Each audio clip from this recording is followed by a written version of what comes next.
పాకిస్తాన్ ఇరాన్కు దాదాపు 900 కిలోమీటర్లు సరిహద్దు కలిగి ఉంది. అయితే ఈ మార్గాల ద్వారా ప్రపంచ చమురు సరఫరా జరగడానికి అవకాశం కూడా ఉంది. అదే విధంగా పాకిస్తాన్ ఒకవైపు అమెరికాతో సైనిక ఆర్థిక సంబంధాలు కలిగి ఉన్నాయి. అలాగే మరోవైపు ఇరాన్తో మత భౌగోళిక వాణిజ్య సంబంధాలు కూడా కలిగి ఉన్నాయి. కాబట్టి పాకిస్తాన్ ఓపెన్ గా ఎవరి వైపు కూడా నిలబడకుండా న్యూట్రల్ గా కనిపించే ప్రయత్నం చేస్తుంది. అయితే అమెరికా ఇరాన్ యుద్ధం మధ్యవర్తిగా నటిస్తూ పాకిస్తాన్ ఇప్పుడు ట్రంప్ కు షాక్ ఇచ్చింది. ఇరాన్ ఆర్థికంగా దెబ్బతీయడానికి ట్రంప్ విధించిన హర్మూజ్ జలసంధి నౌకాదళ దిగ్బంధనాన్ని నీరుగార్చేలా పాక్ సంచలనమైన నిర్ణయం తీసుకుంది. ఇరాన్ తన వాణిజ్యాన్ని కొనసాగించేందుకు ఏకంగా 6 భూమార్గాలను అధికారికంగా కేటాయించినట్లు పాక్ ఈ నిర్ణయం తీసుకుంది. అయితే ఒక రకంగా అమెరికాకు మిత్రద్రోహం చేసినట్లే. ఇరాన్ చమురు బావులను నౌకాశ్రయాల దిగ్బంధనం ద్వారా ఆ దేశానికి లొంగ తీసుకోవాలని ట్రంప్ భావిస్తున్నారు. అయితే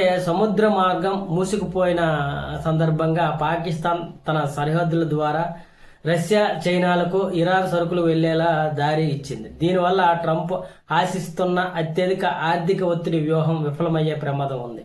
ముఖ్యంగా అమెరికా జాతీయ భద్రతా నిపుణుడు గ్రాస్ మ్యాన్ విషయంపై స్పందిస్తూ ట్రంప్ అడ్మినిస్ట్రేషన్ జాగ్రత్త, మీ మిత్రదేశం పాకిస్తాన్ ఇరాన్కు 6 భూమార్గాలను తెరిచింది. ఇది మీ దిగ్బంధనాన్ని నీరుగార్చి ఇరాన్ తన ప్రతిఘటనను కొనసాగించేలా చేస్తుంది.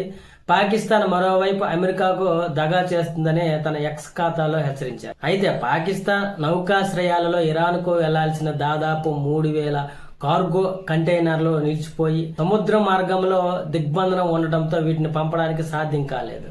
ఇప్పుడు పాక్ తెరిచిన 6 భూమార్గాల ద్వారా ఈ కంటైనర్లు నేరుగా ఇరాన్కు చేరవచ్చు.